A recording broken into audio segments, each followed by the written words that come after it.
Hello everybody and welcome back to the Better Call Sukan podcast with Arif and Carl.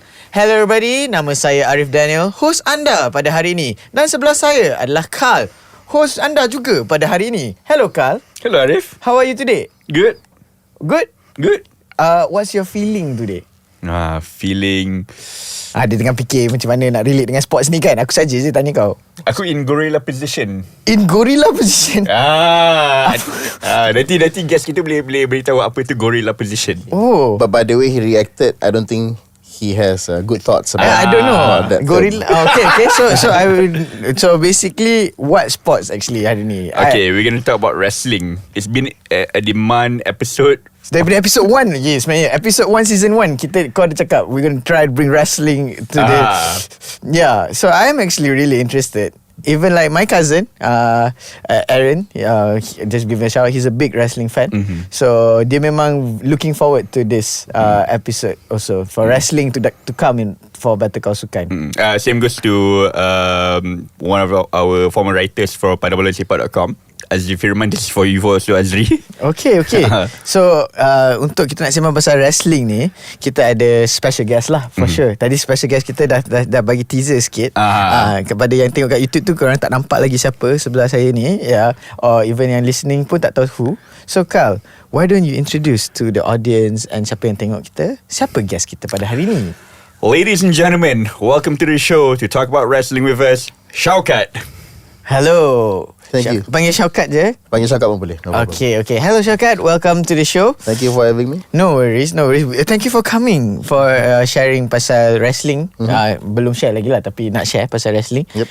Okay, so you are, tadi off recording, you are actually a wrestling athlete, betul lah kan? That's correct. Yeah. So tadi dia cakap is between dua. So people pun nak tahu wrestling ni macam mana and all. So adakah ni wrestling yang main kat Olympic ni wrestling ke, atau wrestling? So basically you're doing all. Not really. So I'm a professional wrestler. Professional wrestler. Okay. Kita tahu more about that. But before we tahu pasal wrestling, we want to know about you. Betul-betul, like how did you started your sporting journey? Macam mana you mula suka sukan? I don't know sukan apa, but yeah. Why don't you let us know, and also the audience, the listeners? Okay, so obviously being a kid born in the 80s, Okay. most of us grow up watching wrestling at that point. So famous time too was WWF, now known as WWE. Okay. And then back then, my abang, he used to sewa these VHS tapes of WWF shows and everything. So we watch wrestling with the entire family, with my sisters and my brother. And setiap kali tengok tu, memang you get more and more involved in it emotionally, sampai jatuh cinta lah dengan pro wrestling habis tu. So first I started watching when I was 4 years old. I still remember my first match time tu was Undertaker versus Kamala, kalau korang kenal siapa tu. Okay. So it was a very interesting match, seeing one character is an undead cowboy. Okay. And the other character is a Ugandan giant from mountains of Uganda. Okay. So immediately I felt intrigued with those larger than life characters. Lepas tu daripada kecil lah memang suka gila wrestling. And then with that thing in my mind, dengan wrestling je, it kind of like paved my way growing up. Because there was no wrestling in Malaysia. One of the sports yang I started to go towards too is obviously combat sports, martial arts. Sebab that's the closest you can get to pro wrestling lah dekat Malaysia. Okay. What type of martial arts were you? Whatever I can learn at that point. I did karate, I did aikido, I did Muay Thai, and then I also did Brazilian Jiu-Jitsu. So all of these martial arts basically apa yang bawa me closer to wrestling lah. Okay. So dalam masa sama, masa you started doing all these martial arts tu, cinta terhadap wrestling tu masih ada, dan dia tak boleh nak samakan lah. You didn't find. So the love towards wrestling tu, you wanted to create. Exactly. Like growing up, memang I have this one aim of becoming a pro wrestler, even daripada kecil sampailah ke sekolah rendah, ke sekolah menengah, even up to college. Ada beli belt tak? Ada. Oh, beli belt lah. Bukan saja beli. In fact, I ada buat belt sendiri, pakai cardboard, pakai all those. Nice, I can relate.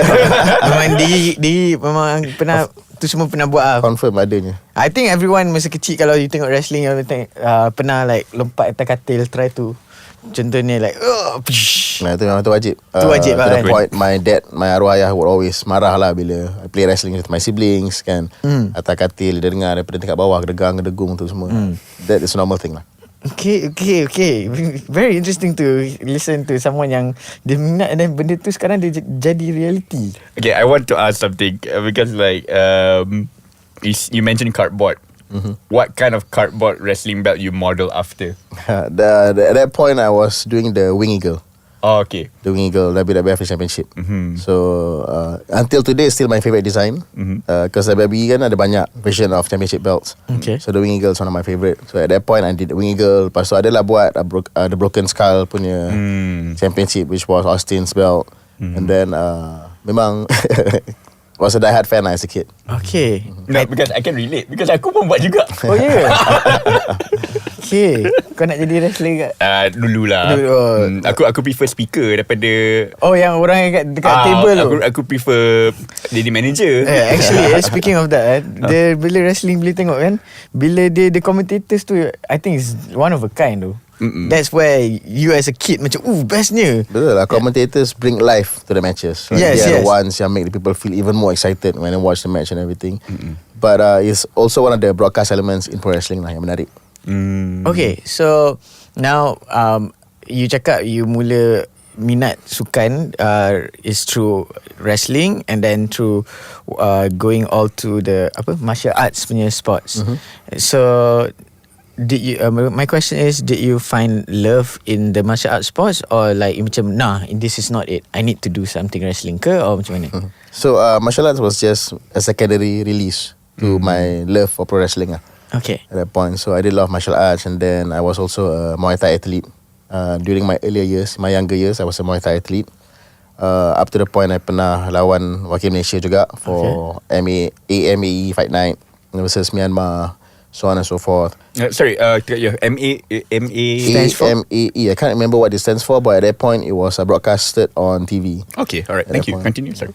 So it's a whole different thing lah. Memang pro wrestling is simulated combat, and then you're doing actual combat, but the feeling kind of sama in a sense where you get to fight in front of the audience. You have your own entrances, macam seorang pro wrestler, but it's a whole different thing.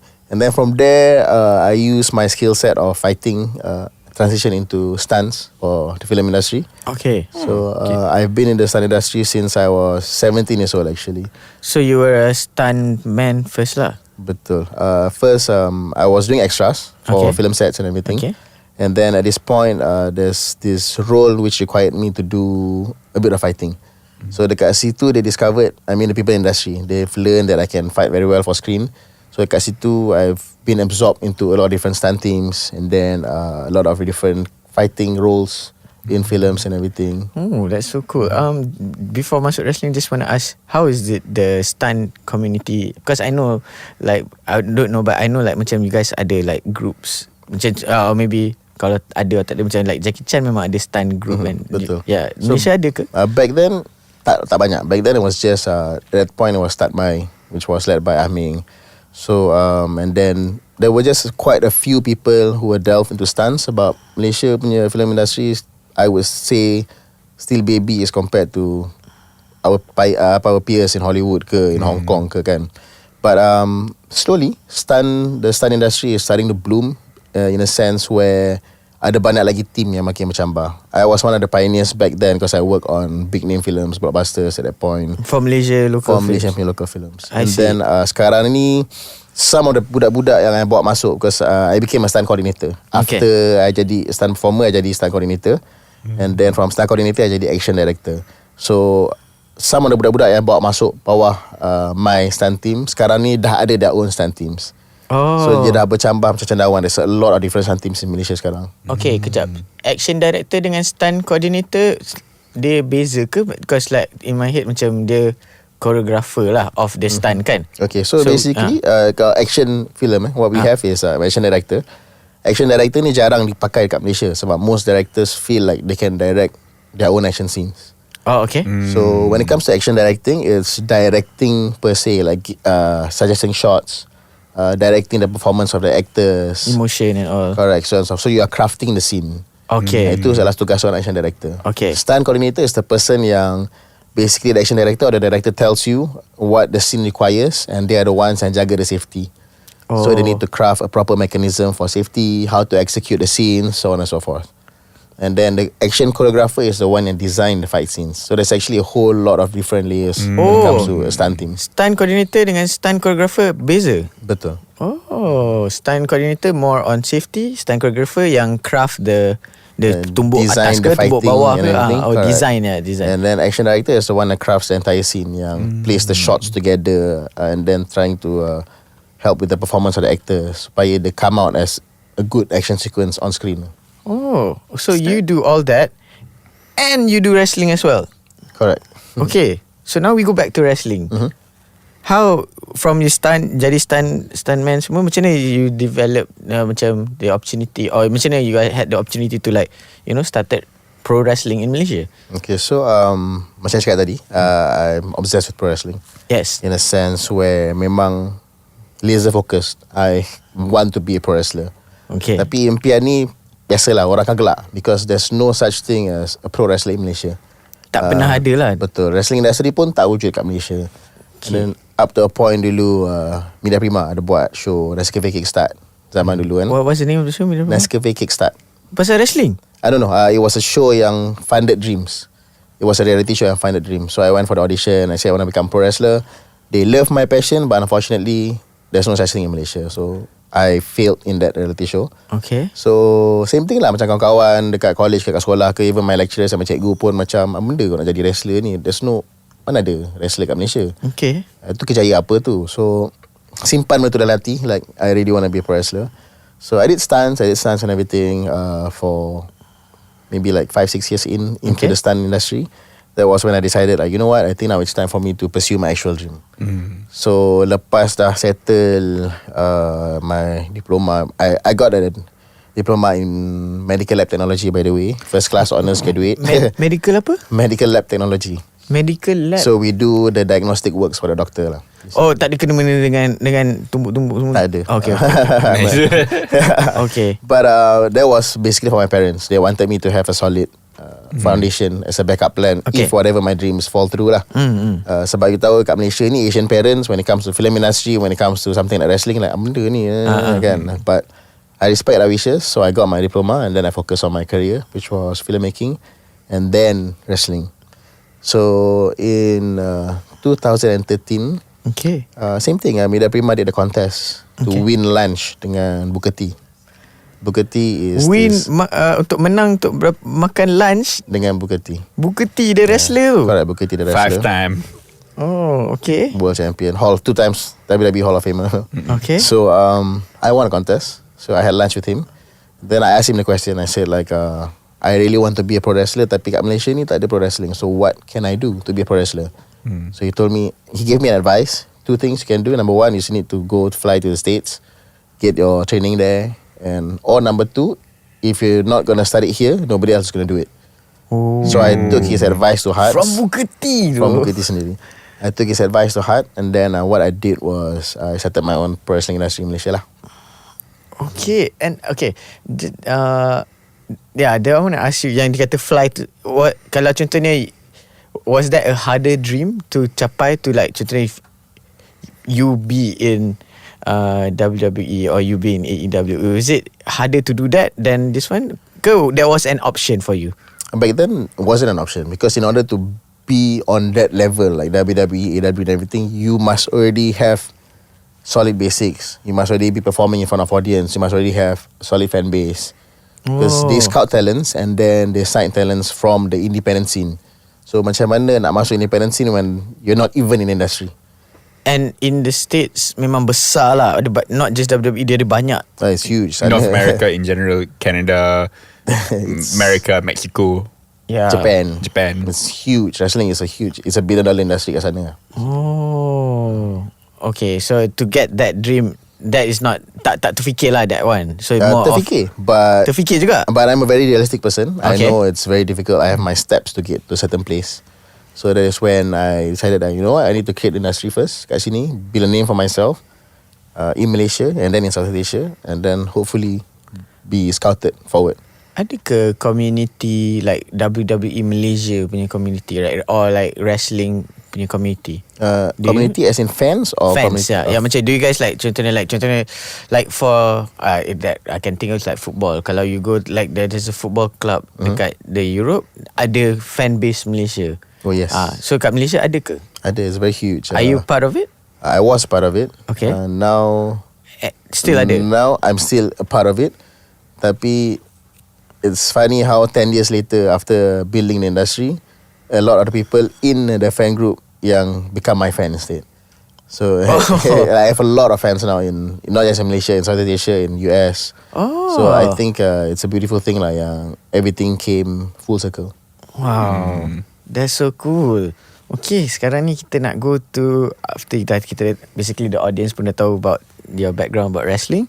Then now you bagi tahu to the audience and the listeners macam mana, and to us macam mana you started the wrestling after you had the lunch with Booker T. Style gila. Booker T yang pakai jeans tu kan? Dreadlocks. dreadlocks. African American dreadlocks. Okay. Texan. Okay. Pernah main dia time dekat PlayStation ni game. He does the spinneroni lah. Yeah. Yang paling famous, and the spinning windmill thing. So that's his signature lah. So basically I started my own school. Dekat time tu was at Bandar Tuan On. Okay. At that point I named it Persekutuan Gusti Malaysia, like Malaysian Wrestling Federation lah. Okay. Until I received a letter saying that I cannot name my persatuan suka hati Malaysia Wrestling Federation. It must be registered in the proper way lah. Okay. So I rebranded it to Malaysia Pro Wrestling. Malaysia Pro Wrestling. Right, to my PW. So for the first few years of running the school, I only had 4 students. For the first 2 years actually. Okay. Only had 4 students, and I was tanking the bill on my own sendiri, running course. I had to work extra jobs because I'm in the film industry, so I do script writing, editing. I'm an action director, stunt coordinator. So I do a lot of these freelance projects in the filmmaking industry to help not only support my family, tapi at the same time to keep the school running. Okay. So after the second year, we did a show called PG Mania. That was bersama Peminat Gusti Malaysia. It's a wrestling community lah tadi kita cakap tu. Peminat Gusti Malaysia. Oh, nama fanbase dia Peminat Gusti Malaysia. PGM. So they are huge fans of WWE lah mainly. Tapi at that point when they did the gathering, they said like, why not kita cuba do live pro wrestling, because nak kat Malaysia ni nak experience live pro wrestling yang susah. Okay. So prior to this 2 years before the show ni, memang we upload our stuff on Facebook and everything. Memang selalu kena kecam, kena gelak semua, because they thought we were just macam budak-budak main wrestling lah. We were not serious about it. So once we did the show, the PG Mania tu, that was when we opened the eyes of people, because when they watched the match, it was actually a quality match. It was actually a match and they can, ini ke wrestling Malaysia. So it changed their perception yang, wow, actually these guys can wrestle lah. Diorang bukan main-main lah. From the wrestling fans yang tu, diorang datang tengok lah. Correct. So from there, everything started to grow. I mean, people started to respect us, and we had more people signing up. What we have year more was that? students. This was in 2015. Okay. Before COVID lah. Correct, before COVID. Okay. And then I did my first ever show 2016. I was the first wrestling promoter in Southeast Asia yang actually booked wrestlers from cross country. So usually before us, we had Singapore Pro Wrestling. Singapore Pro Wrestling existed before Malaysia Pro Wrestling. Oh, Singapore memang ada wrestling scene jugalah. Before Malaysia, but they were like 1 year or 2 years early daripada kita orang lah. But they were booking mostly Russian talents because their owner was Russian. Okay. So they did shows where it was Singaporeans and Russians, but I was the first in Southeast Asia.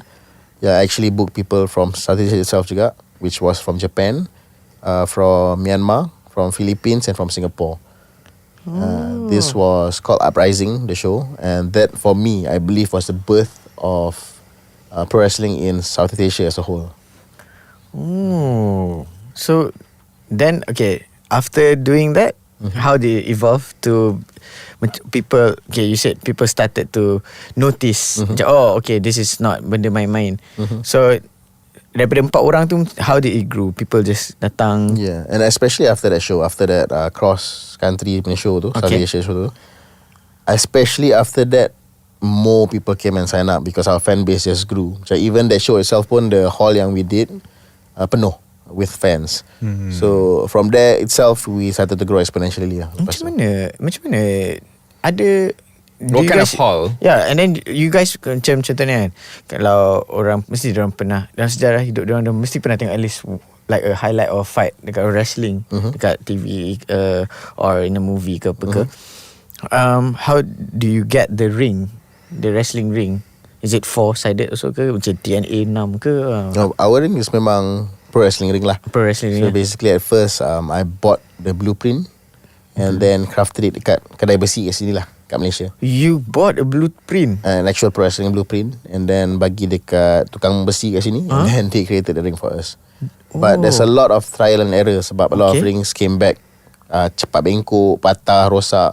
So end up to this point in 2024 this year, I have actually built my 5th ring sekarang, and this ring is the exact WWE spec with the same kekerasan, with the same size and everything. Dia punya tinggi dia sama, is it? Sama, everything sama. Yang bawah tu memang ada meja semua. Betul. Because the thing is about pro wrestling, it actually makes sense kenapa ada benda kat bawah ring tu.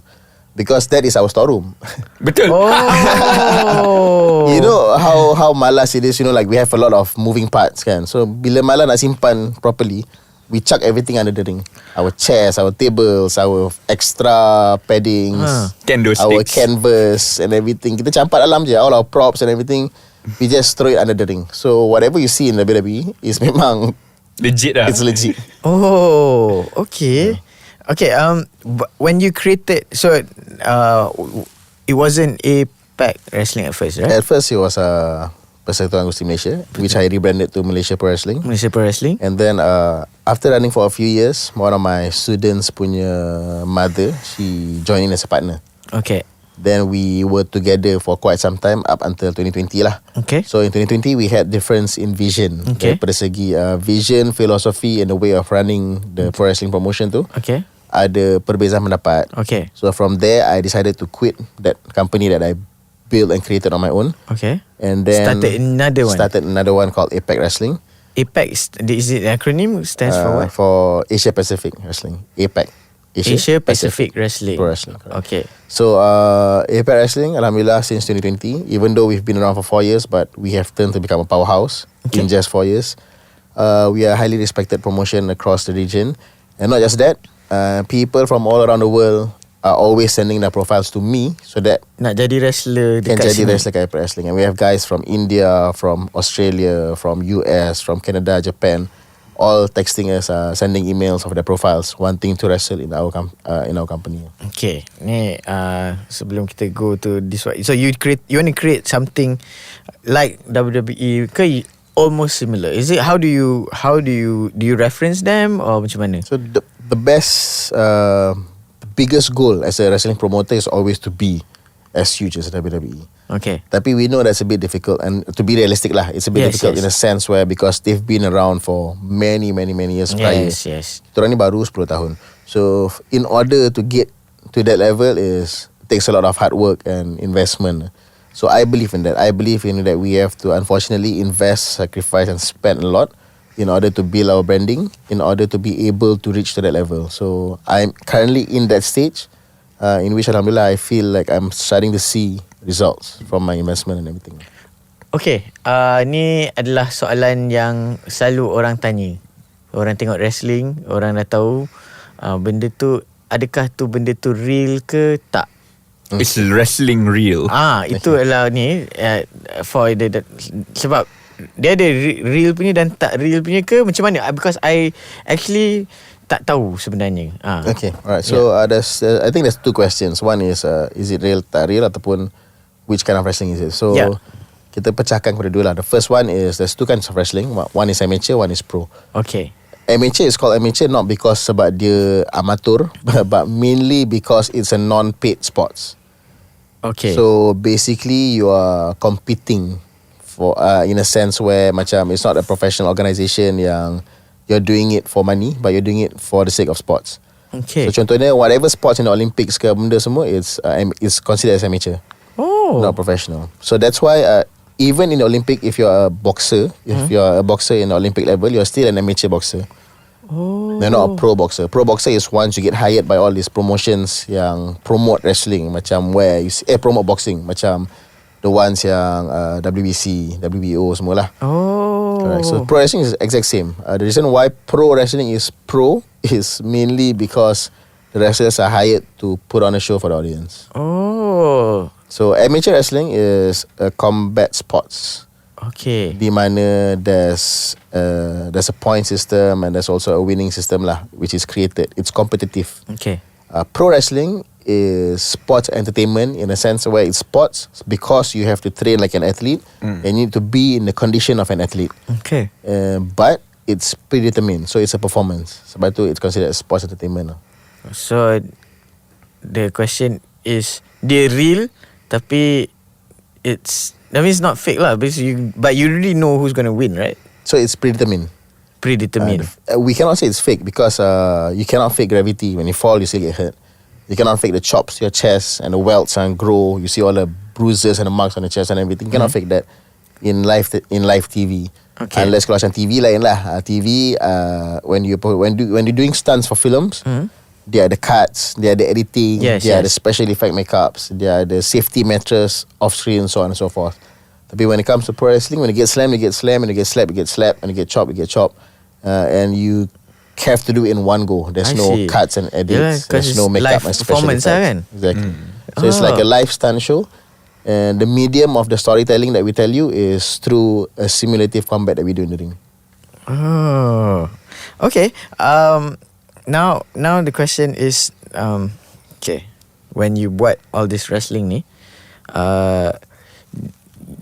you buat, how do you attract people to join as pro wrestlers? Diorang dah pro wrestlers kat luar, or diorang datang, hey, I wanna, yeah. Okay, so basically in Impact Wrestling, there's two ways to get about lah. Number one is if you want to wrestle in Impact Wrestling, in Malaysia we only terima Impact wrestlers yang train through my own school, which is the Impact Wrestling punya wrestling school lah. Okay. Because so kena masuk sekolah tu dulu. Exactly, because you cannot be a pro wrestler in Malaysia unless you are properly trained. And my syllabus is the only syllabus in Malaysia yang crafted by actual legends in the industry.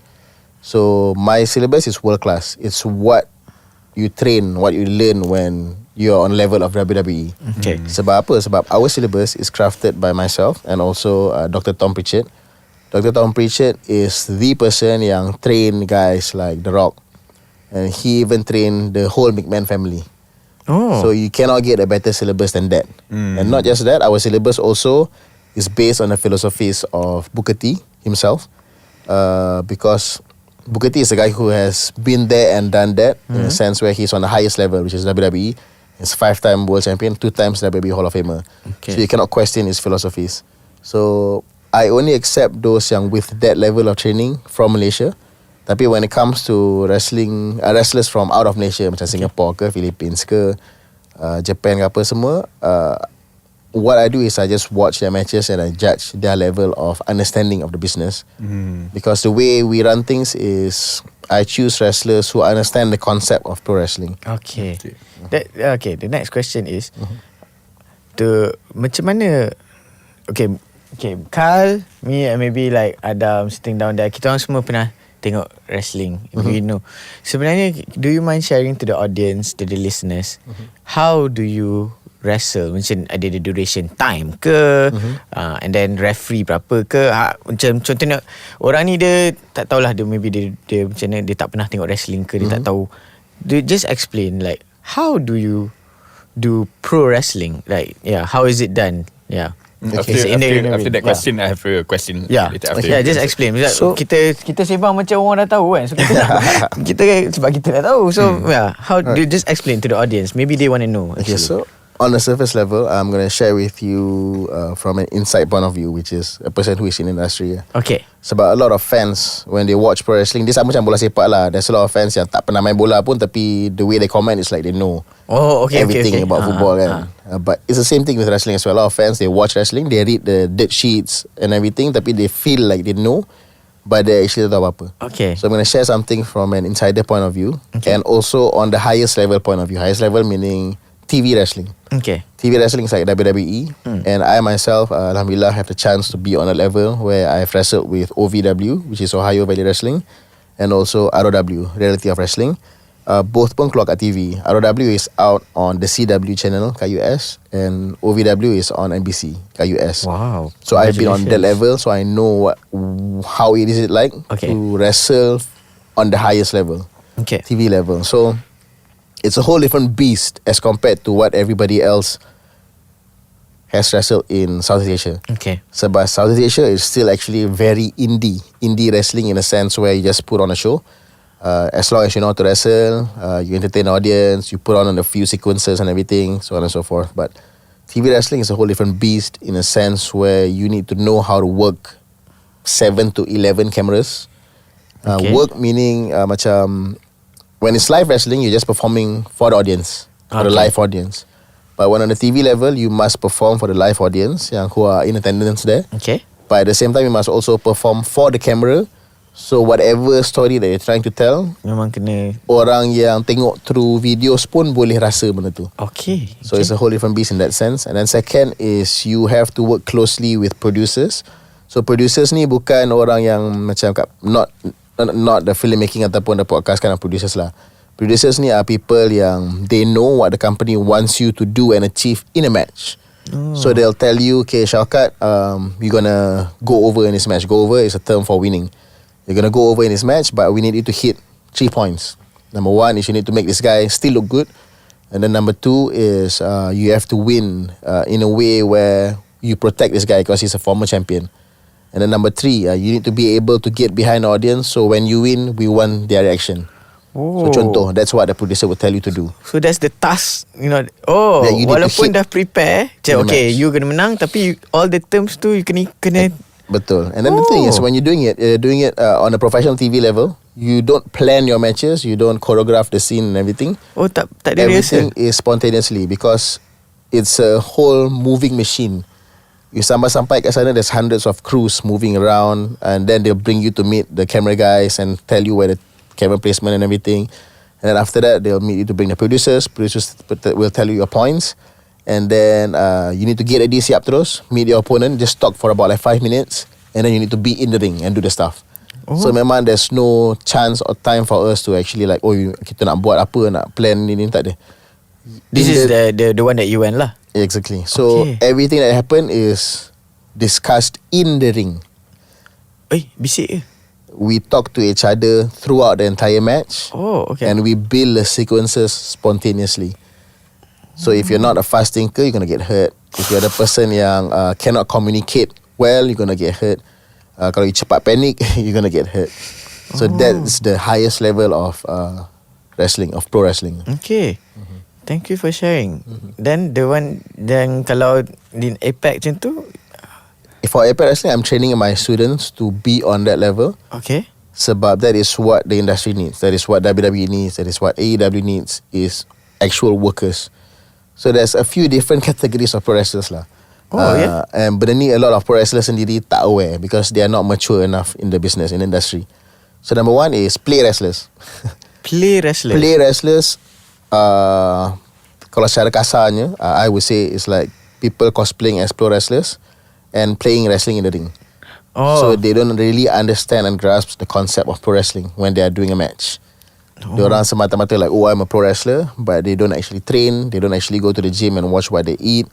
They don't actually study matches. They don't go for seminars. They don't find ways to make themselves be better as a whole, like how you would on a professional level. And then dedication to be.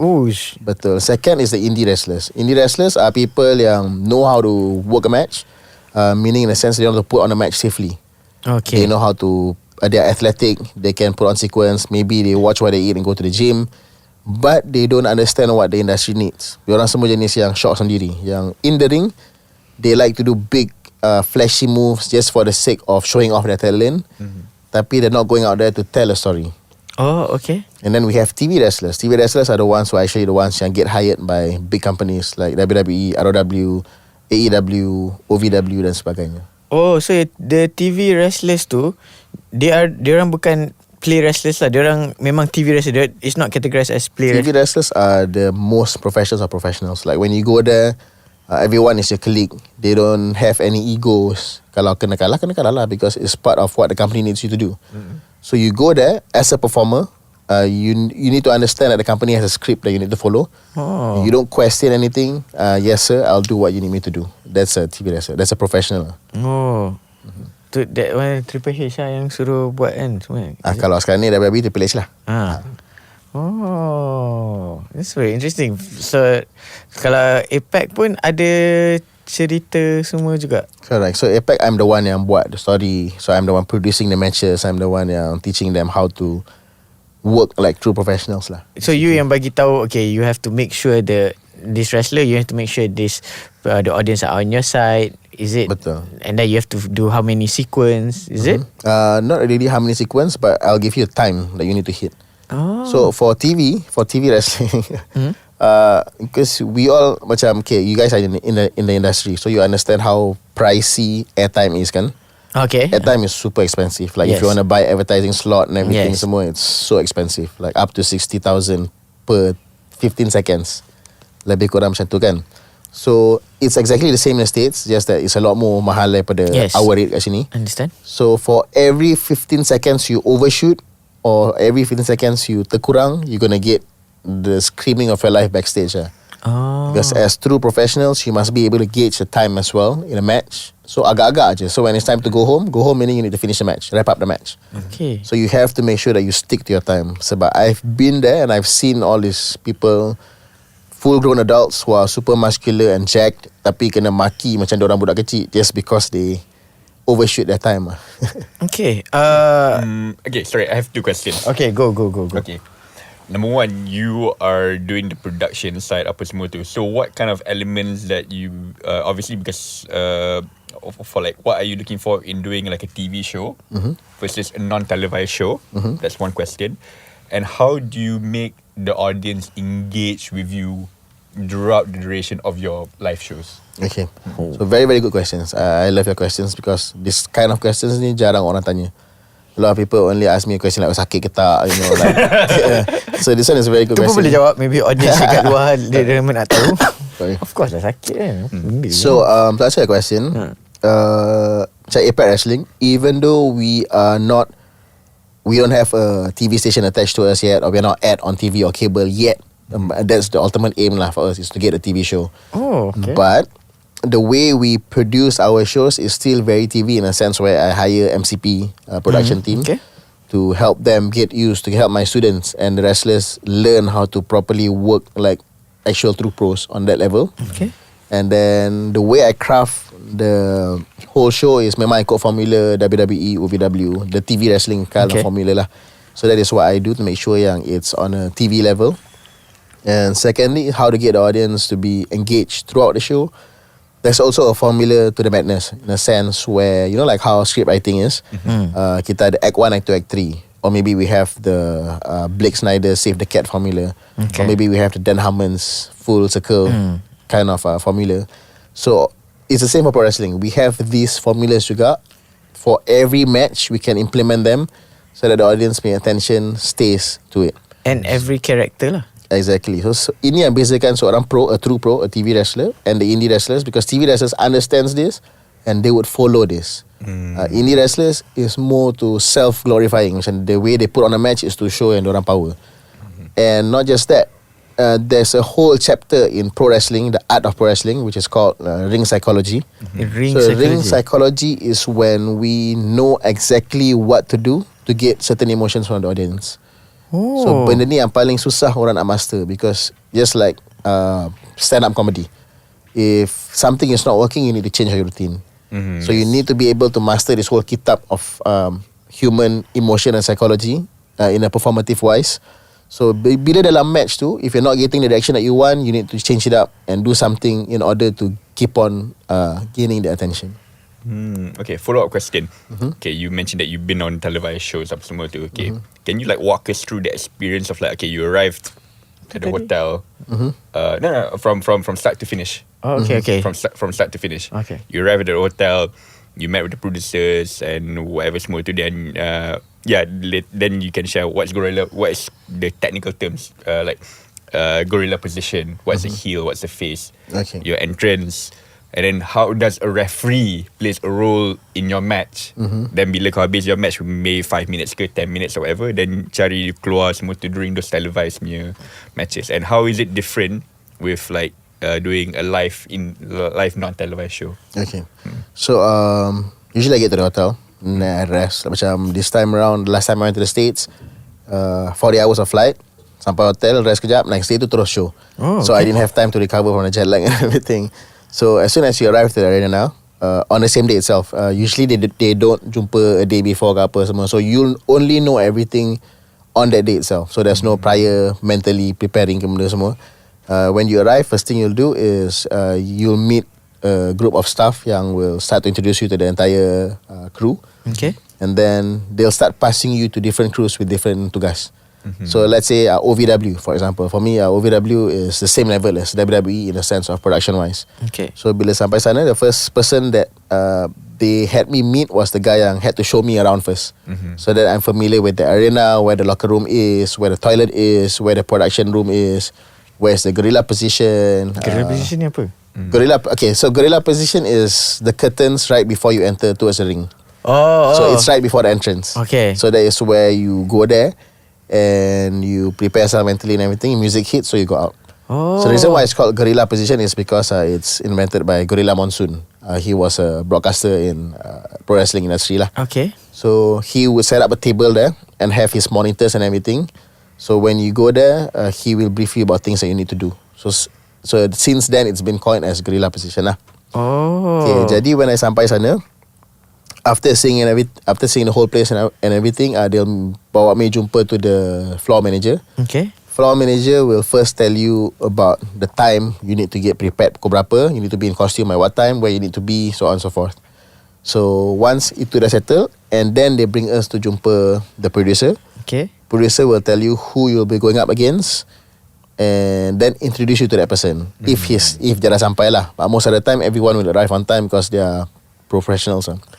And then bila sampai sana, once you meet your opponent, just shake hands, just break the ice. But we won't talk about anything yet because both of us tak tahu lagi what's the story of the match, who's going over. Going over is a term once again for winning a match basically. And then dah habis jumpa dengan opponent tu, most of the time we'll start to get ready, pakai costume semua, warm up and everything. And then baru the producer of the match will come and meet you. And then he will tell you who's going over, what's the story, and what are the points that you need to hit. And then from there, we are given about like maybe 5 minutes to just verbally discuss ideas in our head, like how we want to accomplish those points. So dah settle tu, and then they bawa us jumpa the booker. The booker meaning the boss lah. So in OVW, it was �12𝘆𝑘𝙄𝑼𝑑𝙊𝑐𝑒. At that point, �12𝘆𝑘𝙄𝑼𝑑𝙊𝑐𝑒 is now the boss of OVW. Okay. So they bawa jumpa the boss. So the boss will give you additional tips personally yang he wants you to hit. So like for me, bila I jumpa �12𝘆𝑘𝙄𝑼𝑑𝙊𝑐𝑒, he told me some of the things like as soon as your music hits, you need to go out there and jangan delay because when the audience surf channel, they want to see action. They don't want to see an empty screen. Contoh lah, that was what he told me. And then he told me he need me to play my character in a certain way, and I need to exude positive vibes, and I need to channel certain characters as reference at that point juga. So you don't have much time to prepare mentally on what you want to do. You just need to terima je what the boss tells you to do, and hopefully you are able to pull it off lah. So once dah settle dengan booker, and then you need to enter the gorilla position. Okay. So gorilla position will have the referee, you and your opponent, and you have the producer. So we will go through final notes. We'll just share our rough ideas with the producer. Okay. And then the referee will listen to everything because he will be the main person yang help us communicate between each other and between us and backstage. Okay. If anything goes wrong ke, ataupun if backstage have anything they nak tambah ke, they will speak to the referee, and then the referee will let us know in the ring itself during the match.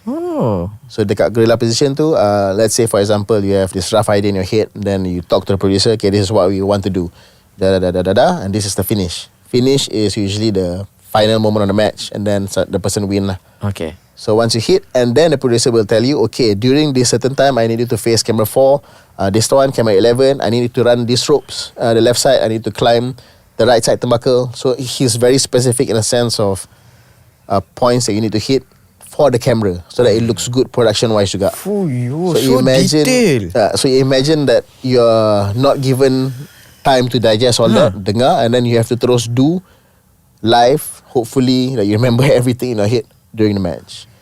So once that is ready, our music hits, we go out, we do our match, we talk to each other throughout, try to hit the points and everything, and then the referee will communicate with you. Let's say if I'm at this corner of the ring and I need this guy at the other corner to move out of the way or elak or block, so I'll slowly, in a way, craftfully tell the referee to tell him to move out of the way. Then I run, then probably he'll counter or something. So macam tu lah, that's how we communicate in the ring. When you see we are taunting each other, we have the body language where we are taunting each other in the ring, but I'm actually telling him what I'm going to do next, what he has to do next, how he should react. Oh, yang psycho tu adalah juga signal. Communication, correct. Oh. So if you salah dengar, memang you'll get hurt, because like let's say for example, if someone wants to give you a power bomb, but the way you brace yourself is different, then the way you fall, you're gonna get hurt kalau salah. So it's very it's very complicated in that sense. And then like for example, I took my match for OVW, the crowd was very into it. So backstage told the referee to tell us to add another 1 minute to our time, because we were given only 7 minutes from entrance to curtain, meaning daripada masuk sampai semua orang keluar, it needs to be done in 7 minutes.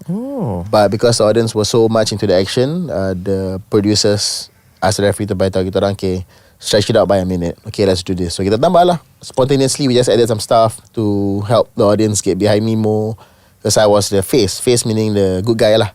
And the guy I was facing is the heel, and he was also the former champion, 6'8", huge Italian guy. Okay. It was a very fun match, by the way. And then once the match is over, we go backstage, we terus jumpa the producers, and then the producers will tell you what you've done right or wrong. So Alhamdulillah, during OVW tu, I hit all of my points. Okay. I did very well. That guy got a few points, mainly because he did not put over some of the things yang they needed him to put in.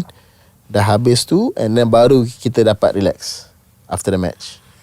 Okay. So I have a question. yes. I've heard rumors. I heard catering was good. Wrestling catering. Not on OVW, not Okay. on OVW. Because they know we are athletes kan, so most of the time they will prepare for us, like fruits, like bananas, and like just steamed chicken breast. Macam tu je, because they know most of us watch our bodies on a professional level. Kalau yang so that is apa OVW. Ohio Valley Wrestling. Ohio Valley Wrestling. That is where people like John Cena, Batista, Randy Orton, Brock Lesnar started. Yeah. So basically, kalau you have also in the future, is there a dream for you to go, kalau boleh, to the biggest one? WWE. Definitely, the dream is definitely to be in WWE, mainly because everybody who loves wrestling watches WWE. Even those who claim they hate WWE, they secretly watch WWE. And that's a fact. It is. And for me, I want to be there mainly because there's the most eyeball. Okay. Sebab as a pro wrestler, I'm a performer, and when I perform, it's art, it's my craft. So I want more eyeballs to see what I'm doing your craft in the ring. Correct. Dan juga, okay, the one you cakap pasal OVW tu, adakah dia sama dengan WWE? Diorang akan masuk, diorang ada time ni je, diorang tiba-tiba, like contohnya tengah WrestleMania tu, memang akan diberitahu, oh, you guys need to drag more. Yeah, OVW has the exact same level of production skill as WWE. Oh, so memang diorang tak ada practice ke apa ke? Sangat jarang.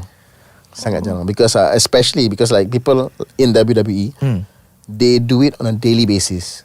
They have not their televised show is every Monday and Thursday. Monday Night Raw. Yeah, Monday Night Raw, and then Thursday SmackDown. Thursday SmackDown. But in between those days are live shows. It's a small scale live shows for many different cities. So contoh on Monday they are here in Texas and they perform in Houston. But then Tuesday, Wednesday tu they have to maybe go to maybe Dallas, maybe Sugarland in Texas juga before Thursday. So they perform on a daily basis. When you're doing it on a daily basis, you don't have time to like always plan new stuff, unless it's a PLE, which is a premium live event. And then you can, because premium live event, the matches are usually 20 minutes long, 25 minutes Premium long. live event tu macam WrestleMania tu lah. WrestleMania, the monthly premium shows lah, basically. Okay, now we gonna, after that we talk about a bit of APEC juga. The wrestling ni, in order to play, to win is to apa? 1, 2, Pinfall. 3. Pinfall nama dia. Betul. Ting ting ting. Okay. So do explain like in a brief simple terms like the rules lah actually. Sebab apa nama main game tu, kalau terkeluar daripada the ring tu, dia ada nombor 1, 2. Dia kira kan, referee tu kira. So yeah, just explain in detail like how do you stipulations to win. And then dia ada, is it timer ke? The ting ting ting start wrestling yeah. In the most simplest way I can explain this is pinfall or submission lah. Submission is step out lah. Submission is step out. Pinfall is 1, 2, 3. That's You the can way. even lose by disqualification, in which you might go toe ke, use weapon, get caught by the referee, or you can even lose by count out, which is if you are out of the ring for more than 10 seconds, 10 counts, and your opponent dah masuk dah. 10 counts kan. Kadang-kadang referee tu dia ikat kasut lah tiba-tiba kan. It's also part of that one is the referee's duty to help us. Because sometimes when we are performing, kita orang will lose track of the count and everything. We'll start brawling and berkarya kat luar sana, and then the referee has no choice but to like 1, 2, get back in the ring. Come on guys, get back in the ring. 3. So it's the referee's duty to help protect us juga. But if kita orang betul-betul lambat, and then you'll notice the referee will come out and tell the guy to get back in the ring. You're almost at 10. Then kita akan masuk, kita akan keluar balik to break the count. Okay. So it's actually quite simple. Performance. You start lawan, then you menang by pinfall or submission or disqualification to menang. Now I want to ask the categories. Ada one on one, dia ada double macam tag team. Tag team. Dia ada what yeah. Zaman sekarang there's banyak tu. Terlalu banyak. There's one on one, there's tag team, there's triple threat. Yeah, there's Fatal 4-Way, there's War Games, 4-Way, there's Survivor Series, there's Royal Rumble. Memang these days your imagination is a limit. Okay, memang banyak lah. Banyak sangat. Kalau banyak APEC Wrestling buat apa? APEC Wrestling so far we try to stick to the basics lah, which is singles, tag team, and then we have no disqualification.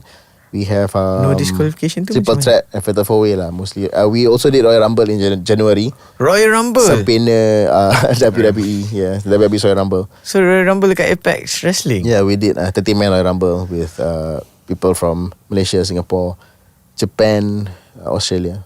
And you need to craft the story of that Royal Rumble. Correct. So Royal Rumble is usually an hour plus long. So there'll always be a general in the ring who is helping everyone to craft the story as we go spontaneously. Okay, so Royal Rumble kepada audience yang listener tak tahu is one of the event, one of the ni. So basically it's 30 orang. 30 orang.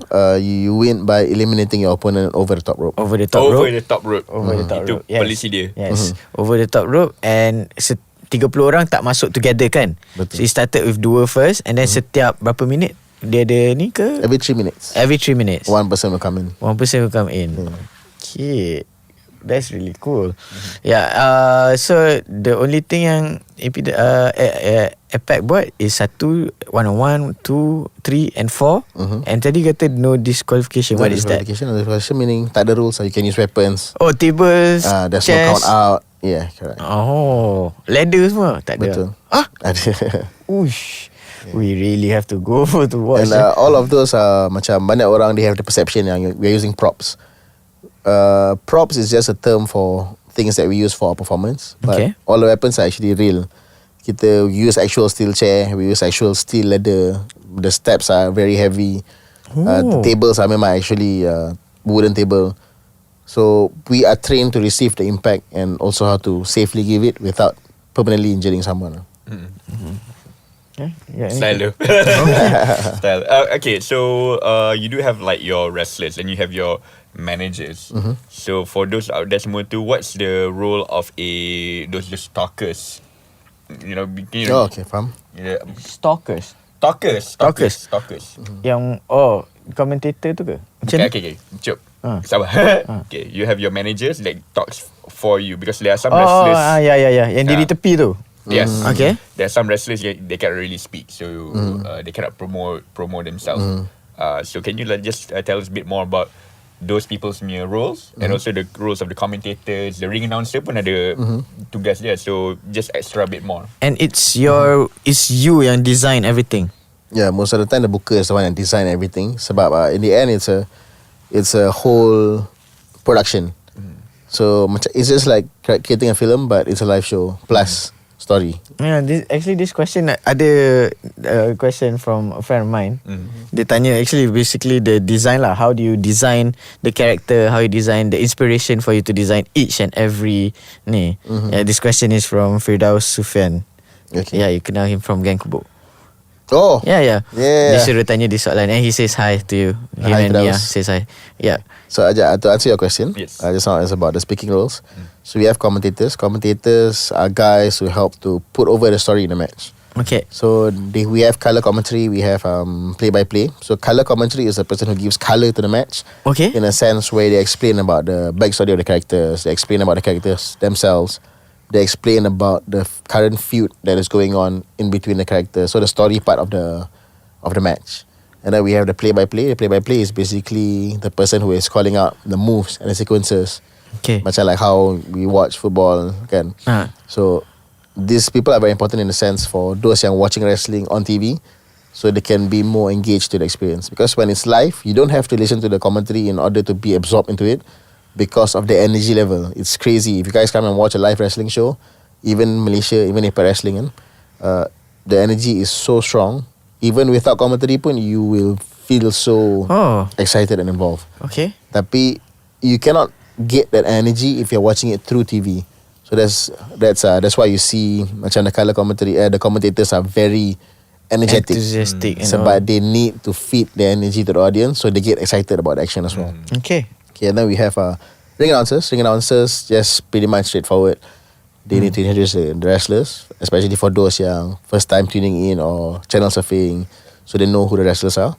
And then we have the managers. Managers or valet. A valet is usually perempuan, managers lelaki. So these characters are usually attached to a pro wrestler yang number one might not be able to be good on the microphone, meaning they don't have skills to give a good speech, or in wrestling term is promo. They cannot cut a promo, or they don't have charisma. Tapi dia orang boleh wrestle. But they can wrestle. They have the look, they have the package of a intimidating wrestler and everything, but they are unable to wrestle. They are unable to talk. So they need to attach a valet or a manager to help to do the talking for them. Another reason could also be as simple as if the wrestler have a bad voice. Bad voice meaning suara dia tak cukup dalam. Suara dia, his voice doesn't sound intimidating. Contoh Brock Lesnar. Brock Lesnar is a huge guy, but his voice kecil je. Contoh lah. So that's why they gave him Paul Heyman back then as his manager, to bantu him, get over with the crowd. At the same time pun, correct me if I'm wrong. Sometimes when you have a good talker, but you have a manager, sometimes it's about having a manager to react to what's going on. Betul. To the helps wrestler to juga. enhance the wrestler punya current character. Okay. And then your question, the character design and everything. Firdaus punya question. So basically, in pro wrestling, on a TV level, most of the time the booker yang akan give you the character. I am blessed in a sense where I've been able to wrestle in OVW and RW with my character, because they find it already appealing enough, and they have watched my matches and they know I can bring my character very well. So they trust me to craft my own character and carry it kat sana. But for mostly everyone else is they will create a character and they will ask these people to bring these characters, because at the end of the day, pro wrestlers are actors who are bringing a persona into the ring. So contohnya your school tu, diorang dah ada diorang karakter, then you sync it in your Impact. Kalau Impact Wrestling pula, I give them opportunity to pitch their characters to me. Just for the sake of running some creative juices in their mind, bagi diorang jadi kreatif rather daripada spoon feeding everything. Okay. So the reason why TV wrestling like WWE, like OVW, AEW semua bagi karakter is mainly because they know the formula of what works. Yeah. A lot of wrestlers ni Works. What is that? of what works. What works. For the mainstream audience, for the ratings. Okay, faham. Because most wrestlers, they feel like, oh, I have this great idea of but it doesn't work with the audience. Or the TV. Yeah. Correct, Okay. for TV as well. So these companies memang they will give you a character because we know this works. It's Okay. proven. Okay. So macam Impact Wrestling pula, just because it's a school and it's a school/promotion, what I do is I allow them to pitch your characters to me. If it's good, we'll go with your idea. If it's 50-50, we'll take your idea and then I will input my own juga, and then we will see how it works and mine from there. But if the idea is bad, then I'll say, you know what, I'm so sorry, but we cannot use your idea. This is my character for you. Oh. From your character, baju semua memang you are the last person to like say, okay, you're good to go. This is your outfit. This is macam most of the time I would create an image for them, but not everyone can afford proper wrestling gear. Because like for example, like my whole set itself, including the boots, is close to 5,000 ringgit total, because we have our gear made in the States, because they know exactly the material you need to use, how to stitch it so that it doesn't fall apart, because we have guys yang use gears designed by people yang buat gymnastic costumes in Malaysia pun it doesn't work. There's a specific stitching to pro wrestling gears and everything. So nak buat dekat US, translate to our money and everything, the boots and everything, memang it's about 5,000 ringgit per set. So a lot of people cannot afford. So somehow they will design a secondary idea, and then I'll just sign off if it's okay lah. Okay. So this is just a question to the TV punya wrestling tu. Dia orang lah yang bagi tahu you your character kena pakai like just the swim underwear tu ke, atau dia orang you kena pakai seluar, you kena pakai like that strap punya type of baju macam Big Show tu ke? Big Show tu yang pergi cakap this is what I want to wear. Dia about the same as what I was saying dengan Impact jugalah. Dia mainly macam like okay, this is my vision for you. Is there anything you want to add? Then maybe they can say, oh, I have a better idea. Maybe I think I'll just use a one strap because I'm a giant. Sebab it makes me look more, like macam more gah, that kind of thing. Okay. Or maybe like for example, Kurt Angle, because he's an Olympic wrestler, then maybe he can present himself like, you know what, I'm a Olympic gold medalist. Why not just let me put on an actual wrestling costume? Oh, okay. Okay, I have a question. Which one is more fun? You know where this question is going to lead to. Being a face or being a heel? Face is yang baik. Heel yang jahat. Heel yang akan kalah, is it? Ke tak it doesn't matter. It's where the story wants. It's where it's what the company wants you to bring the story to lah. So menang kalah tu in wrestling, it doesn't matter. If as a pro wrestler, if you rasa menang kalah tu sesuatu yang mengganggu you mentally, that means the pro wrestling is not for you. Yeah. Sebab ramai wrestlers yang complain, kenapa I always kalah, kenapa I don't get pushed. Is these guys are the ones yang usually kena buang, kena release, kena fired. Take the leg drop, brother. Because they don't understand the concept of pro wrestling. Simple as that. Sorry, what was the question again? Okay, which one do you prefer, the face or the heel? Face or heel. Yeah. So this one is quite tricky. Generally, I'm very good at both, because heels are usually the ones yang control the tempo of the match, and the one yang calling the match. And these days, even in US, I've been told by Tom Pritchard and by Booker T juga, like my calling skills is very, very, very high. So it's a lost art in pro wrestling for you to be able to call something in the ring. So that's what a heel is supposed to do. Tapi these days, because kekurangan skill tu, they would somehow plan what's going to happen rather daripada spontaneously doing it. So I love doing it in a sense where because I'm good at it and it's fun, sebab you get to experiment with the tempo, with the pacing and with the audience punya reaction semua. Like you need to tell the face when to fight back, when to hit your signature move. That is the duty of the heel. So they control the whole match punya reaction and everything. Tapi I mean even better face, in a sense where even if I go to US, even for the first time, contohnya, the audience don't know who I am, but because I'm such a good face, with the psychology of a face, they will still get behind me. And I also find it a challenge, especially macam for me, foreign character to get over with the audience. So benda tu sangat best juga lah. So for me, I would say both pun I really enjoy doing. Tak ada preference. Okay, now I have a question. Kita tak sembang pasal dia punya character. Yeah, so how long did it take you, and were you the only one that designed your own character and nama character ke before this ada nama lain ke? Yeah. What is it about? What does it represent? And how does it fit to some stories that you have made? Okay. Yeah. So my character is Shaukat. Shaukat is basically lah memang my actual name yang given by my parents after my late grandfather. This is Shaukat. So Shaukat also holds meaning of power and dignity. So I think it works very well with a pro wrestling character juga. It's strong. And secondly, the name is very unique in a sense where you don't hear it often in Western media. So when I craft my character, memang I craft it for the highest level, which is for the United States. Sebab the industry is biggest kat situ. Okay. There's no point dreaming small. If you want to do something, memang you have to go target for the biggest thing terus. Go big or go home lah. Betul. So I craft my character specifically for the US market. That is why I created the Nusantara. Back then it was Nusantara Prince.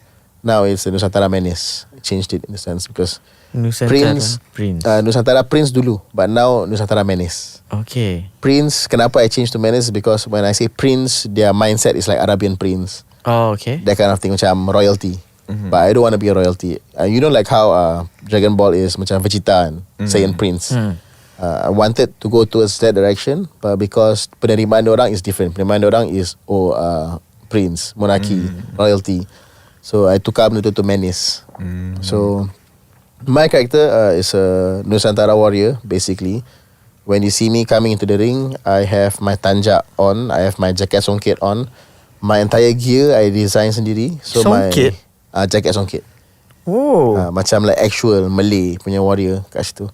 And then my costume is designed with strong Malay elements macam kerawang, songket, bunga raya on my costume itself. And even my logo is a keris. It's my name written in the shape of a keris. So I carry this identity Melayu kat sana. So when I went there for the first time in US TV, bila I keluar first time, a lot of people were scared of me because I was very unknown. Macam apa benda ni? What is this? Which is Malaysian guy. Betul. And what is Malaysia? What is Malaysia? What is Malay? Benda tu pun tak tahu, orang tak tahu. So when I came out for the first time, I carried this mysticism with me. Macam orang rasa my character very mysterious, and that drawn them to my character. Tapi the children, they love me so much because my entire appearance looks like a superhero. Dengan tanjak, dengan jacket, songket, melayang semua, with my gesture and everything semua. Up to the point where when I started to do my entrance over and over again, you see all the children doing the sembah to me. So it was so cool. Up to a point macam even I think one of my videos went viral 2 years back, over 4 million views. I bagi my tanjak to a Malaysia kid in the crowd, and he was super excited to get it and everything. Nice. Yeah, so macam you had to get it back. No, I bagi it. Okay. No, because I know how expensive it is lah. Tanjak is expensive. Okay. But that's one of the proudest thing that I've done lah, I think, is to carry the Malay identity kat luar. Yes. I might be a Eurasian, but I am very proud of my Malay side of my heritage. Sebab I think a lot of kids these days, diorang macam tak berapa nak memartabatkan budaya Melayu sendiri. And some of them, you know, like when they go to US, they lebih nak cuba westernize themselves rather than carrying their identity. Yes. And I think what is most important is the representation of the Malay race dekat media USA. Because you don't see that ever. Yes. They don't even know what is Malaysian or Malay, most of them. So bila I keluar kat sana, now when I keluar, semua orang dah tahu dah Malaysia. Up to the point where even my fans yang dekat sana, yang bukan Malaysia pun akan bawa Malaysian flag. Oh my god. That's how cool it On is. behalf of Better Call Sukan, we would like to thank you for bringing our name there. For it's making my us pleasure. proud. And I think just nak share lah, this Malay boy born to a Malay parents dekat sana. Okay. So his parents migrated to USA, and he was born there. So dia never found something yang he could relate to the Malay race dekat sana. So when he saw my character, suddenly he said he felt proud of being a Malay sebab I've never seen a Malay character on TV. So he came up and he told me that, and his father told me that juga, yang anak dia tiba-tiba nak belajar pasal Malay culture, macam silat and tanjak and semua everything, mainly because he was inspired by my character. Because he said the Malay kids yang born kat sana mostly dah lupa dah identity diorang. Yeah. So representation is very important because it will make children feel like they belong there lah, basically. So that is that. Kalau dekat sini you still do that lah, the same. Sini I still do sama that. lah. Sama juga. Kalau Impact tu Shaukat tu keluar Shaukat dia still Nusantara. lagu ada main song dalam the same song, and finishing move same finishing move. Everything is the same. What's the finishing move? My finishing move is a Samoan driver. But I name it the NK driver. NK is named my daughter lah, Nur Khaira. Okay. But people ask me, I say it's Nusantara killer driver. Dia macam CM Punk, you know. Yeah. CM can be Chicago Mate, can be Cookie Monster. Yeah. So RKO is technically his full initial. Randy Keith Orton. Yeah.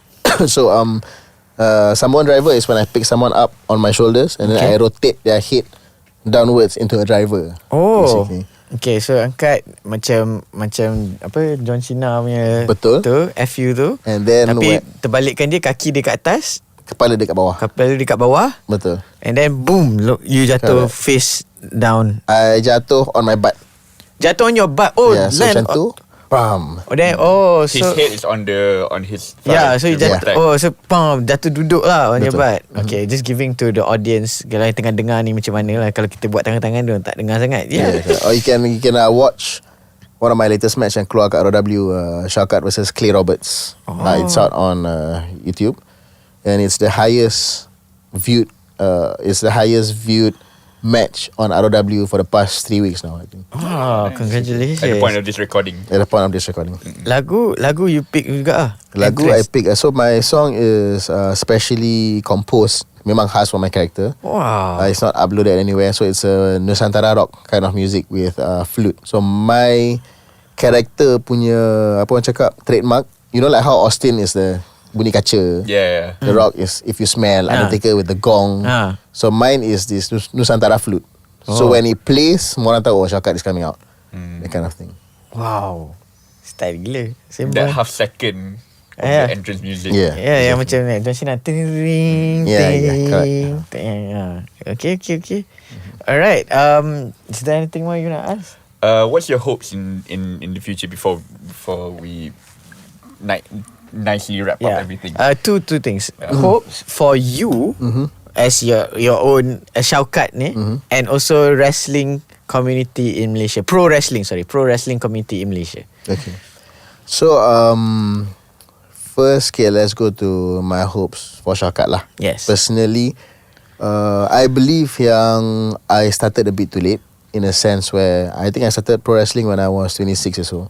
Okay. Now I'm 36 years old already. Okay. And even though I've achieved for me, even though I'm not in WWE is the biggest company, tapi in pro wrestling itself, the highest level is TV wrestling, is to be able to keluar on a broadcasted TV wrestling. Okay. So I've reached to TV wrestling, and I've been scouted by big scouts from big companies. Okay.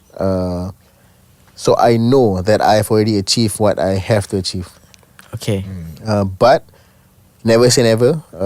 You might see me on bigger companies, mainly because the scouts semua dah approach me, and it's from various different companies. Okay. So you might see me on bigger companies, but I'm being very realistic with myself. I'm 36 years old. How long more can my body take the punishment in order to perform? Sebab wrestling is sakit. Wrestling ni, a lot of people say alah berlakon je kan, but if you go through it, especially for me 10 years, the cumulative damage to my body is very high. Because your body, you intentionally put your body through impact over and over and over again. Yes. So both of my knees are blown, my lower back is blown to the point setiap pagi nak bangun tidur tu macam aduh ya Allah tuanku, that kind of feeling, you know. And I'm only 36. Tak tua lagi lah kira kan. But as an athlete, 36 is dah lanjut lah umur tu. Yes. So I'm being realistic. I have a lot of people talking to me about being signed to big companies, but how long more I can do it. So my hopes is that I'm able to inspire people to chase their dreams. Not just in pro wrestling, tapi in any sukan or in any ridiculous ideas yang they have. Because if 10 years ago you will say yang there's a Malaysian guy on US TV wrestling with a Malay identity, orang takkan percaya benda tu. But today it's dah biasa dah. Like, everyone, like a lot of people, wrestling fans, dah tahu about me. So like for me, who's to say yang another 10 years we'll see more people in WWE because they were inspired by my move of chasing after my dream, man. So my hopes for myself is that I will continue as far as my body allows me to take me, and push myself further to a level yang even higher than where I am today, in hopes yang this would inspire more people to chase after their dreams. Not just wrestling, apa-apa pun. Because dreams are never ridiculous. It's only ridiculous if you tell yourself it is and if you limit yourself. But also when it comes to my hopes for the industry is I hope yang younger people, number one, start early. If you want to chase your dreams, no matter what it is, start early. But I really hope yang someone in Malaysia, I can train and bring them to WWE. Right now I don't think it's impossible langsung because of my experience and the people who has been speaking to me.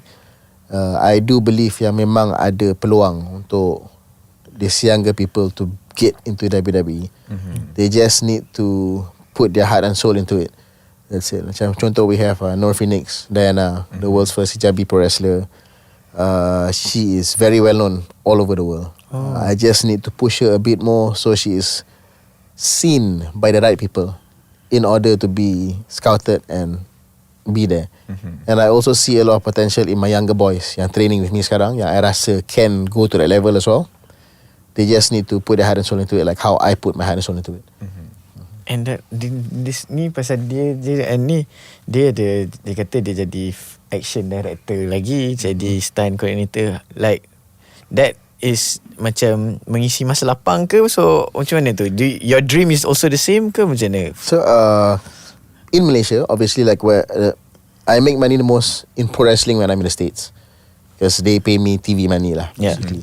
But dekat Malaysia tak ada, and I go there like maybe like once a year, twice a year to shoot my episodes and everything. That's how often you pergi lah. Yeah. So in order to sustain myself here and take care of my family and Impact Wrestling is to keep on taking all these filmmaking jobs in Malaysia.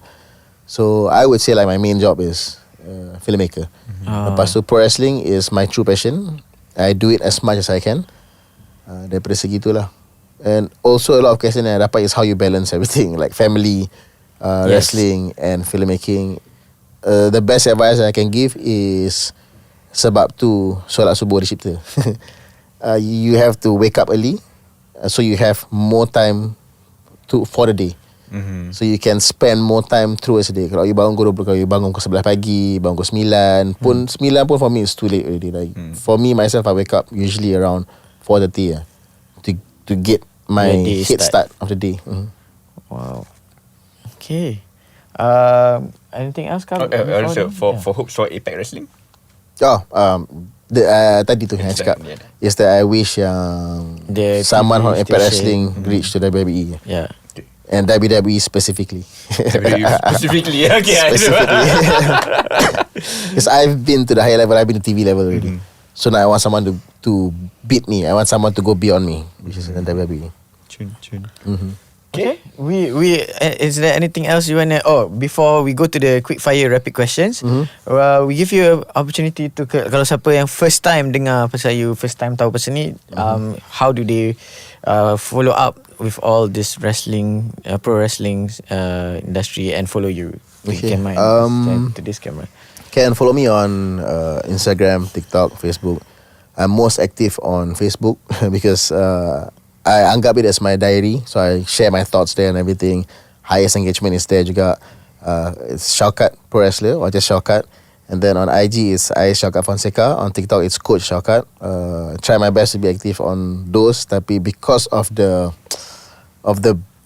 work that I'm in, it's very difficult to stay active macam other influencers. But I try my best. And then of course please follow Impact Wrestling. If you're a huge fan of pro wrestling, please check us out. You will find it. You will be surprised of the level of wrestling that you put on. It's produced specifically for wrestling fans. And don't forget to follow all the other wrestlers of Impact Wrestling juga, because without your support, they are unable to grow. And before that juga, I just want to take this time to share with viewers. Yes, sure. regarding about chasing your dreams. There are 6 philosophies in life yang I hold on to, that I feel like I need to share with people. Yes. And because these 6 philosophies is what takes me to the level that I am today. So the first one is usaha, which is putting in effort in whatever that you want to do or whatever you want to be. When you put in effort, you need to make sure yang you put in effort 100%. And when you wake up, you look in the mirror, and then you can truthfully and honestly look yourself in the eyes and say that I've done all I can to bring myself closer towards my goal. Sebab without effort, you cannot, you cannot be jacked without going to the gym or watching what you eat. You cannot become a singer if you don't take vocal lessons. You cannot be an actor if you don't go for casting and auditions, so on and so forth. Second is doa. So doa is our version of the law of attraction. I do believe in it wholeheartedly. I have my own form of doa is the Muslim form of manifestation and asking from the universe. But except because I'm a Muslim, I ask from Allah. And if you doa, insyaAllah, comes the third step, which is tawakal. You have to fully trust in it. Because once you put in the effort and once you ask from Allah or the universe, if you truly believe in it, if you tawakal, then it will come towards you. You just need to betul-betul percaya dengan benda tu. Because otherwise, if you don't believe in what is good for you, then it's not going to come to you. Okay, and then fourth is you need to be kind to people. Why? Because you need to be kind to people on every capacity, not just on work level, not just on personal level, because we never know what they're going through, and being kind is a way of putting your saham in this world. If you be kind to everyone, eventually good things will come towards you. I truly believe in that. And then I forgot the fifth one. Yeah, I'm trying. The Usaha, doa, tawakal, be kind to people. Okay, fifth one is never be comfortable with where you are, never settle. You have to always want to improve. Which brings us to number 6 is always stay humble and understand that you are never the best. I am never the best. Even if I'm at this level, I still feel I can do better. Because if you feel and you believe that you are never the best, you will always do whatever it takes to bring yourself further to a higher level. So these 6 philosophies is what I hold truly in my life and what takes me to a level that I am today. And I yakin if you guys try to follow this, insyaAllah you'll be able to reach your goals as well. Wow. I mean, that is very inspirational. Thank you so much for that. And also, please give shout outs if you want to whoever that meet who you are today. Also, maybe a short opportunity for you to like bagi tahu. I'm scared to do this because I takut I might leave out names and buat orang kecil hati. Okay. So just thank you in general to everyone who has played an important role in my life because you know who you are lah macam tu. Yeah, you know who you are because I tak nak ada pihak yang kecil hati. But you guys know who you are. Thank you so much. Alright, thank you so much, Shaukat, for the sharing session. I think this is a very unique episode sebab it's different. Kita tahu from inside punya perspective, punya view. Yeah. And again from Better Call Sukan, we appreciate you for being here, and also thank you so much for carrying our country punya name outside there. Yeah. And believing in your dreams. Thank you so much for doing it. Yeah. My pleasure. For giving hope lah, I think actually. Yeah. Alright, Kak, anything else? All good. So now we're going to do a quick rapid fire question. Okay. To ask you a bit about all this. There's few questions. Actually, kita ada one question from also another question also from my cousin Aaron Harris. He's a big wrestling fan. Dia memang pergi WrestleMania semua. Wow. Yeah. Dia memang suka pergi semua, tengok, memang beli bangun pagi tengok. Yeah. So he just wants to ask you as a wrestler, who's your all-time favorite wrestler? Dengan who's your current favorite wrestler who deserves more love? Ooh.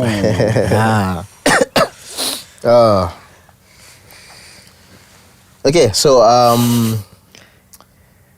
what was the first question again? All time. Okay, so dengan current lah, yang deserve to be having more love kan. Okay, I have an all-time favorite wrestler. Tapi before that, I just need to give a shout out to Booker T first lah. Booker T was the one yang encouraged me to open up pro wrestling in Malaysia. And a lot of people tak tahu Booker T is also the person. Booker T is also the person yang brought me to the US. He was the person who got me signed to Reality of Wrestling. Okay. So for me, it's a whole full circle thing. And the best part is bila dia signed me tu, he didn't even know I was the boy yang he had lunch with. So bila dia tengok my videos, and then I had to remind me, like, did you remember the kid that you met in Malaysia? Was that you? Yes, that's me. Sampai dia sendiri menangis dengan bulu roma meremang sebab he did not expect yang his advice tu would eventually, create something out of it. So I just shout out to Booker T, thank you for that. Tapi unfortunately, my all-time favorite wrestler is not Booker T. Tak apa. All-time favorite wrestler is Undertaker. Because he was the first wrestler yang I laid my eyes upon dengan the first match I watched, yang kata tu. and I instantly fell in love with his character. And memang I support him sampailah dia retire, sampai menangis. Macam you don't often see a grown man cry, but I did when he retired. So all-time favorite is Undertaker. Current pro wrestler yang deserves Current more favorite love. wrestler who deserves more love. Okay, ada A and B. A is every wrestlers you watch on TV yang not getting enough TV time. Mainly because a lot of people cakap yang wrestler ni tak bagus, wrestler ni boring, so on and so forth. But you need to understand that when they are signed to a company like WWE, it's because they are very, very good at what they do. It's just that the competition is very, very high. In order to get that TV time and that push is very difficult. Okay. So if you support all of these wrestlers yang korang suka ni, they will eventually get pushed. So all of these wrestlers yang tak dapat TV time ni need your support, especially the ones yang you love. And then second one, the B is this one is not in mainstream or big wrestling, but memang it's Noor Phoenix Diana, because she's been my student since she was 16 years old. Who's that? Noor Phoenix Diana. Oh, my student who has been wrestling for the hijabi wrestler. Correct. Yeah. She's been wrestling. She was 16 years old. She is an inspiration to the community globally. Tapi kat Malaysia sendiri, she gets a lot of hate due to the sport that she's being in, and being a hijabi.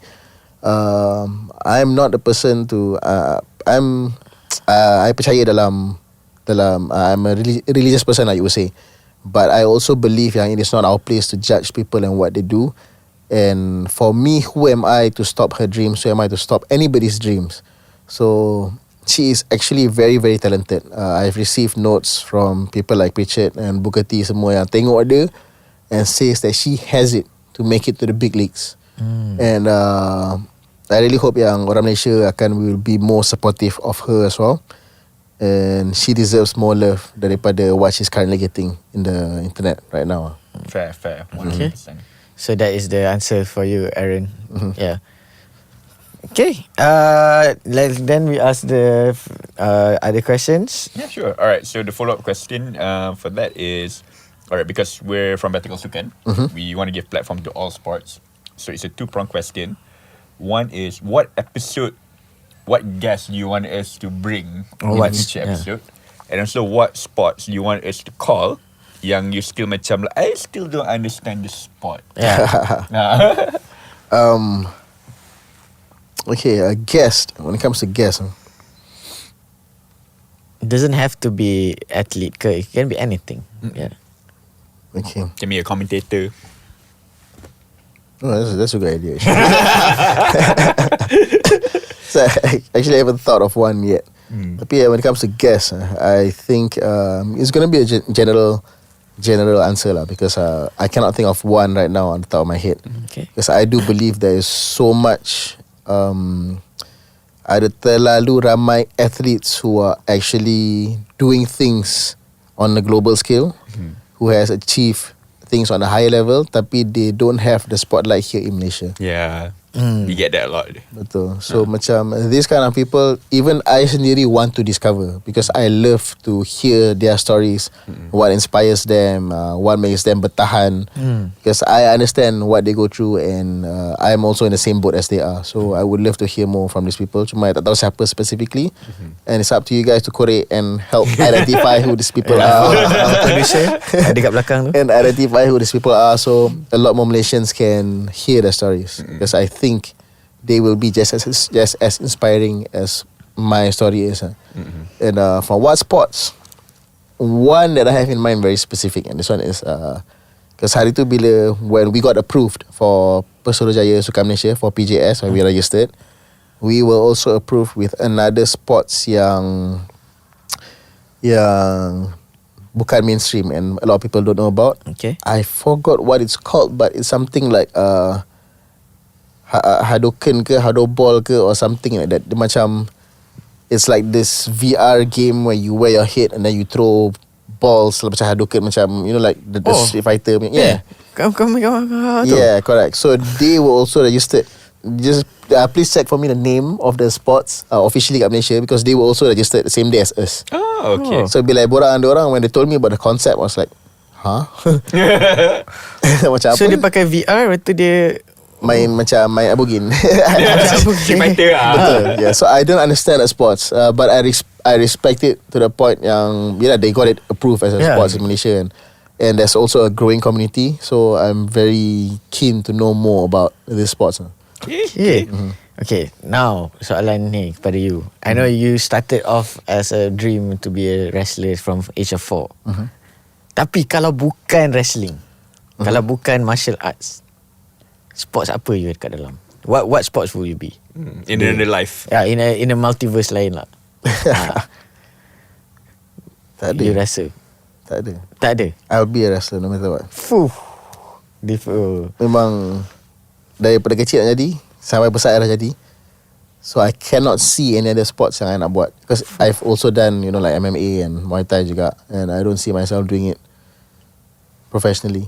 Fair. Yeah. So I just want to be a wrestler. Even in other universe, you'll see me as a different character. Probably like a mask version, or maybe I don't know, something else. Okay. Fair. Alright, so we ask this question to all our guests. Obviously, we're sports people and semua tu kan. Film, TV, series semua tu kan. Your favourite sporting fictional character? Oh, it sounds so easy.